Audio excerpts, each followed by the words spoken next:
तो hey guys, आज मैं एक्सप्लेन करने जा रहा हूँ रियल मांगा के वॉल्यूम नंबर 3 को। और इस मांगा के ऑथर हैं ताकीको इनोई।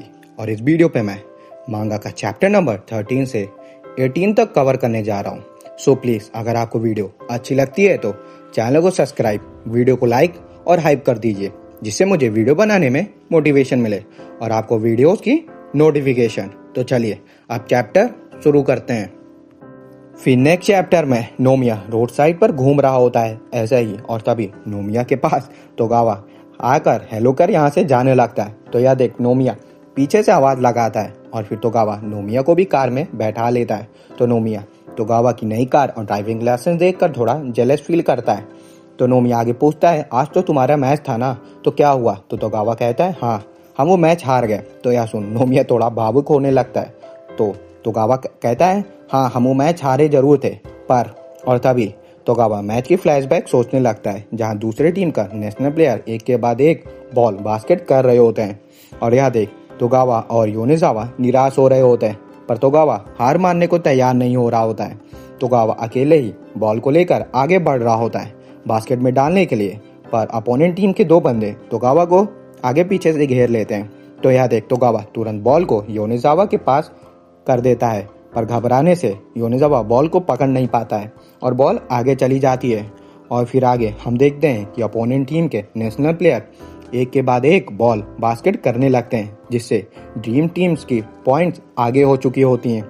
और यह देख तोगावा कहता है, योनेजावा हम ऐसे उनसे हार नहीं सकते हैं। और तभी मैच का टाइम ब्रेक हो जाता है और होने पर तामुरा तोगावा के पास आकर कहता है, मुझे पता है कि हर मैच को जीतना या फिर हारना तुम ये काम टीम पर भी छोड़ सकते हो, क्योंकि अंत में इससे कुछ नहीं हासिल होगा। हम हमेशा इसी तरह ही रहेंगे।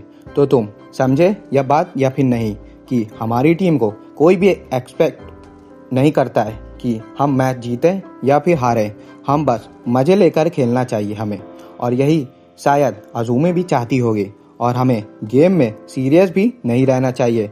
पर इसका क्या मतलब है? एट लास्ट हम सभी व्हील चेयर बास्केटबॉल ही खेलते हैं। और तभी यह सब बात सुन योनेजावा गुस्से में आकर तामुरा के मुंह पर अब पानी फेंक देता है और कहता है, मुझे ये मैच जीतना है चाहे जो हो जाए।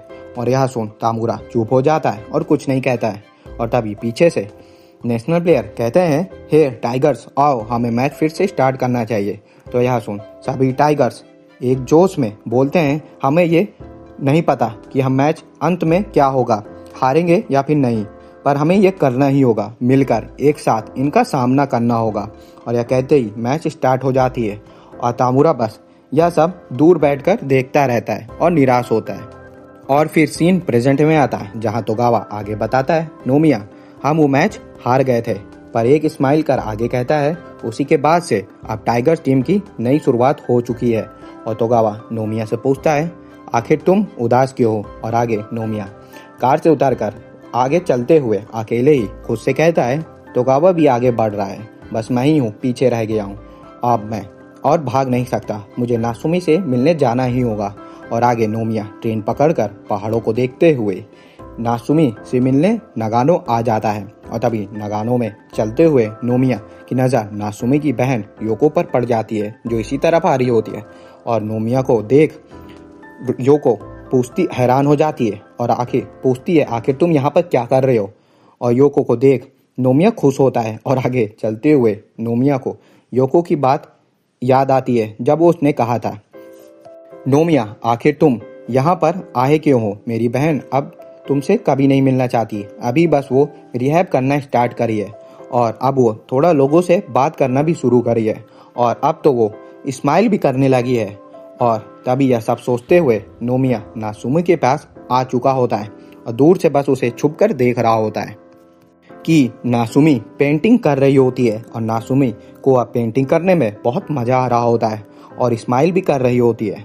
और आगे योको कहती है, अब नासुमी के लाइफ में और कोई बंदा आ गया है जिसे वो पसंद करता है। और यही बात नोमिया खड़े होकर छुपकर सोच रहा होता है और नासुमी को देखकर थोड़ा उदास होता है। फिर नेक्स्ट चैप्टर में नोमिया नासुमी को खुश देखकर और उसके बारे में सोचकर ऐसे ही सड़क पर चल रहा होता है। तभी नोमिया के बगल से नासुमी अपने कार से आगे चली जाती है और याद है नोमिया कार का पीछा दौड़कर करने लगता है और दौड़ते हुए नोमिया नागानो के एक रिहैब सेंटर के पास आ जाता है और अंदर आकर नोमिया छुपकर नासुमी को देखने लगता है, जहां नासुमी अपनी पूरी कोशिश कर पैर को उठाकर शूज निकाल रही होती है और शूज निकालकर नासुमी व्हीलचेयर से बेड पर जाने की कोशिश करने लगती है और इतना करके नासुमी कहती है, डॉक्टर क्या अब मैं आराम कर लूं? पर यह सुन डॉक्टर कहते हैं, अभी नहीं नासुमी, तुम ये कर सकती हो, तुम्हें बेड पर जाना ही होगा। और यह कहकर डॉक्टर नासुमी का हौसला बढ़ा रहे होते हैं। तो यह सुन नासुमी अपनी पूरी कोशिश कर दर्द में अपने दोनों पैर बेड पर रख देती है और यह सब दूर से नोमिया देख रहा होता है। और फिर आगे नासुमी व्हीलचेयर से बेड पर जाने की कोशिश करने लगती है और इसमें नासुमी को तेज दर्द भी हो रहा होता है, पर तभी नासुमी यह नहीं कर पाती है और तुरंत तभी नासुमी पीछे व्हीलचेयर पर गिर जाती है। तो यहाँ देख नोमिया परेशान होता है और मदद करने को चाहता है, पर तभी नासुमी को देखकर डॉक्टर आ जाते हैं मदद के लिए। पर नासुमी रोने लगती है और कहती है, प्लीज डॉक्टर आप दूसरी तरफ देखिए, मुझे ऐसे मत देखिए, मुझे आपकी मदद की कोई जरूरत नहीं है। पर नासुमी की ऐसी हालत और रोते देख नोमिया पूरा टूट चुका होता है और उदास होता है। नोमिया को बहुत दर्द हो रहा होता है अंदर से और खुद से कहता है, आखिर क्यों मैं नासुमी से क्यों मिला उस दिन, आखिर मैं उसे बाइक पर क्यों ही ले गया। प्लीज नासुमी मुझे उसके लिए माफ करना कि तुम्हारे साथ ऐसा करने के लिए। मैं सच में नासुमी के लिए कुछ करना चाहता हूँ ताकि मैं अपने इस रिग्रेट से बाहर आ सकूं। पर तभी नोमिया देखता है कि नासुमी की मदद के लिए डॉक्टर, और यह देख नोमिया थोड़ा उदास होता है और यहाँ से जाने लगता है। पर तभी नोमिया को कुछ बंदे रोक कर कहते हैं, अच्छा तो तुम वही हो। और तभी ये बंदा बोर्ड पर लगे नोट दिखाते हैं, जहाँ नोट पर लिखा होता है, अगर रिहैब में कोई सस्पिशियस बंदा आता है तो हमें तुरंत खबर करें और रिपोर्ट करें। और तभी ये बंदे नर्स को आवाज़ लगाते हैं और फिर आगे ये बंदे नर्स को नोमिया को हैंड ओवर कर देते हैं सस्पिशियस के लिए। और फिर आगे रिहैब सेंटर हेड डॉक्टर नोमिया से कहता है, मुझे पता है कि तुम कौन हो, पर आखिर तुम नासुमी से क्यों मिलना चाहते हो। अब वो थोड़ी रिकवर करने लगी है, उसने व्हीलचेयर भी यूज करना शुरू कर दिया है, इसलिए अब तुम भी आगे बढ़ जाना चाहिए तुम्हें भी।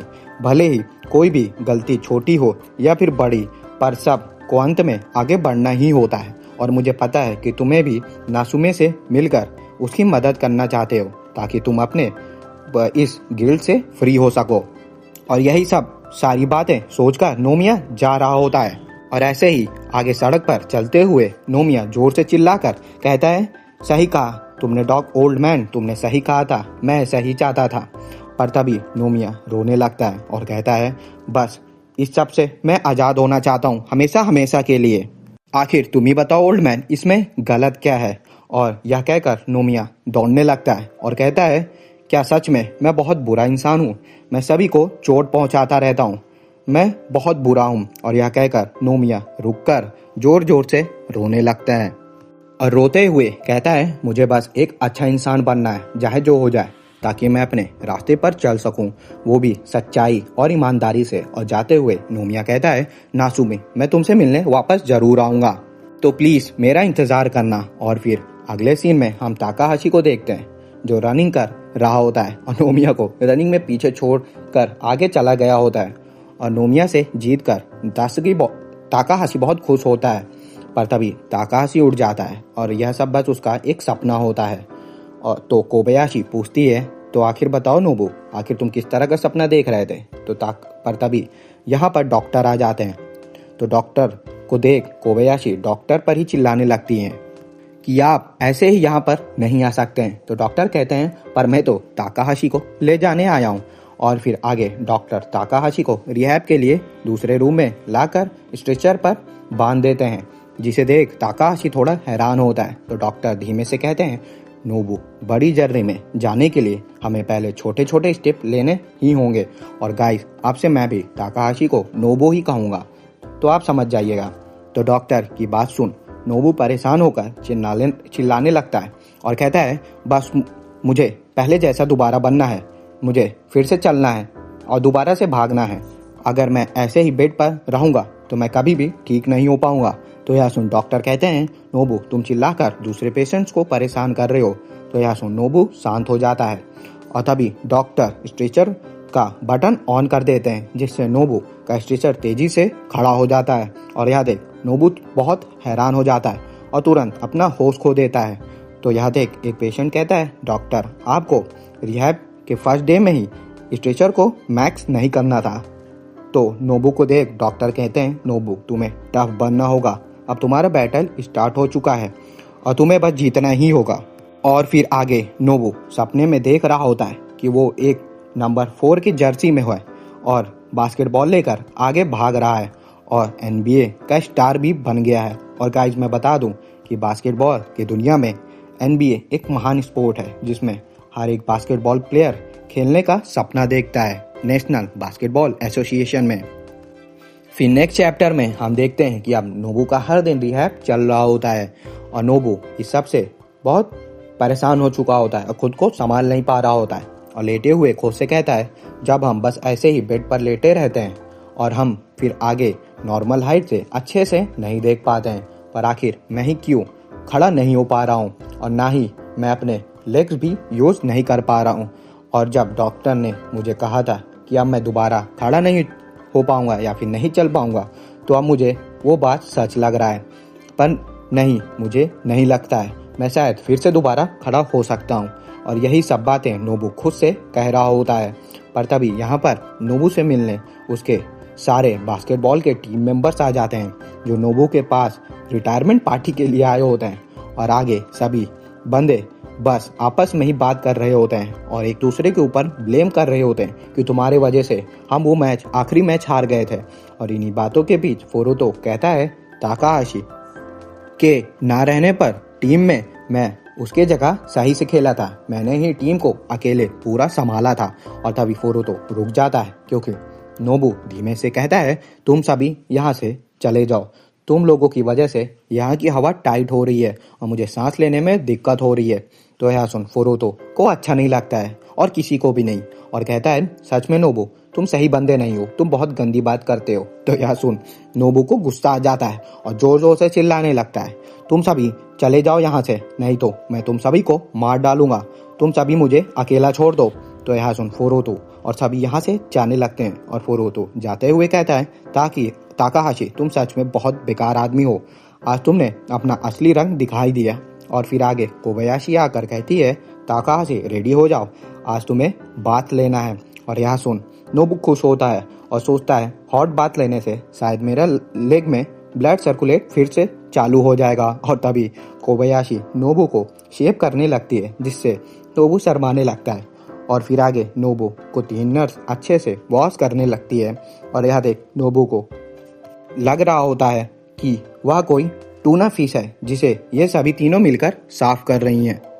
और फिर जैसे ही नोबू हॉट बाथ में जाता है तभी नोबू मन में कहता है, मुझे तो कुछ फील ही नहीं हो रहा है, सच में मैं पूरी उम्मीद खो चुका हूँ, मेरी लोअर बॉडी पूरी तरह पैरालाइज हो चुकी है, नीचे से कुछ फील ही नहीं हो रहा है। और फिर आगे नोबू अपने बेड पर आ जाता है और व्हीलचेयर को देखकर कहता है, सच में अब मैं दोबारा फिर से नहीं चल पाऊंगा।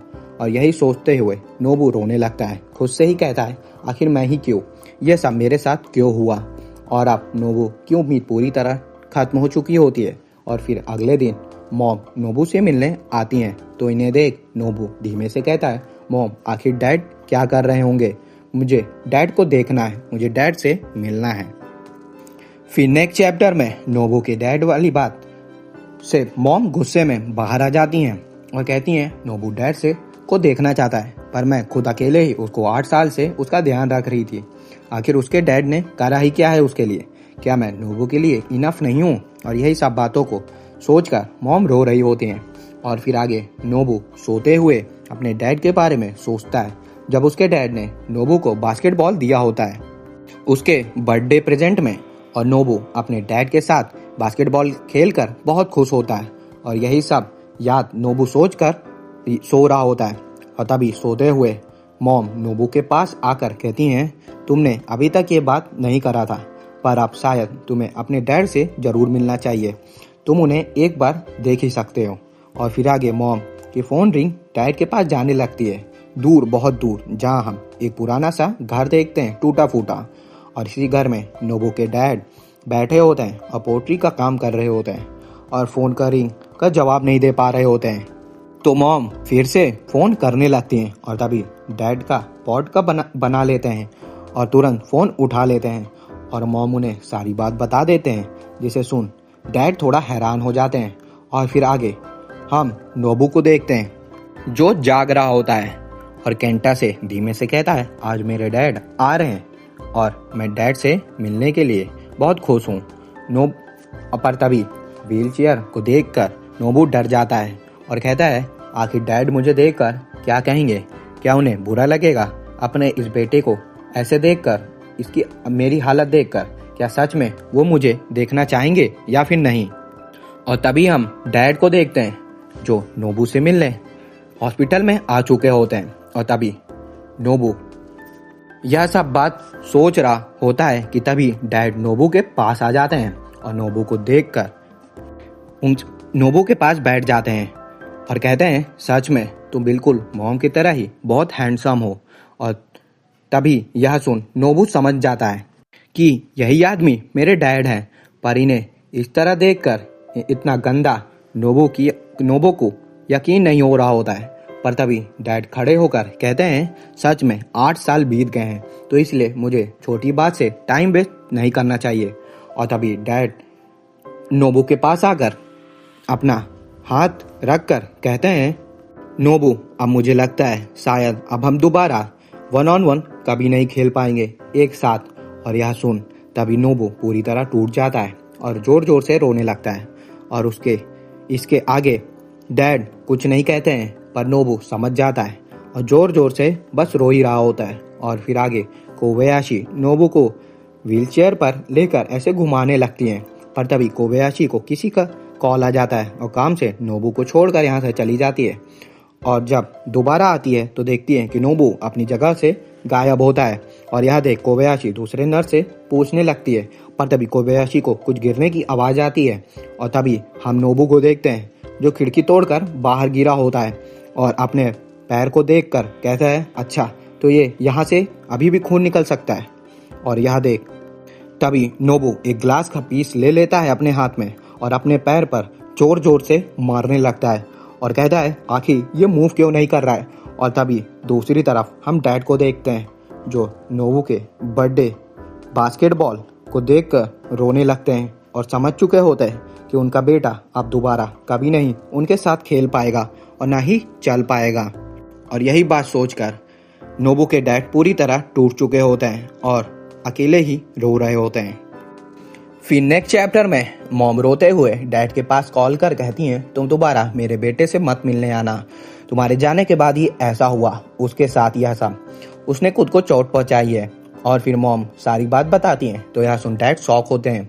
और फिर हम नोबू को देखते हैं जब वो अकेले था गिरने से पहले और खुद से कहता है, मैं ताकाहाशी बास्केटबॉल टीम का कैप्टन और पढ़ने में भी बहुत अच्छा, सभी मुझे बहुत पसंद करते हैं। और फिर आगे मेरे पेरेंट्स ने डिवोर्स ले लिया, पर ये एक कॉमन बात है, पर सच में मैं एक एलिट फैमिली में पैदा हुआ था, पर मैं सच में अब एक लूजर बन चुका हूँ। और तभी यह सब बात सोचते हुए नोबू अपना होश खोने लगता है और इसी से नोबू स्टेयर से नीचे गिर जाता है। और फिर सीन प्रेजेंट में आती है जहाँ नोबू खुद को चोट पहुंचाया होता है और बेड पर लेटा होता है। और यह देख मॉम नोबू के ऊपर बहुत तेज तेज चिल्ला रही होती हैं और पूछती हैं रोते हुए, नोबू आखिर तुमने ऐसा क्यों करा। और फिर नोबू को डांटने के बाद मॉम रोते हुए डैड को कॉल कर कहती हैं, प्लीज तुम दोबारा नोबू से मिलने मत आना।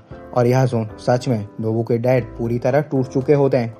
और फिर सीन नोमिया पर आता है जो एक बार्बर के शॉप पर आया होता है और मन में कहता है, मैं जब दोबारा नासुमी से मिलने जाऊं तो मैं बुरा नहीं दिखना चाहता, मुझे एक अच्छा इंसान बनना है और मुझे यह करना ही होगा।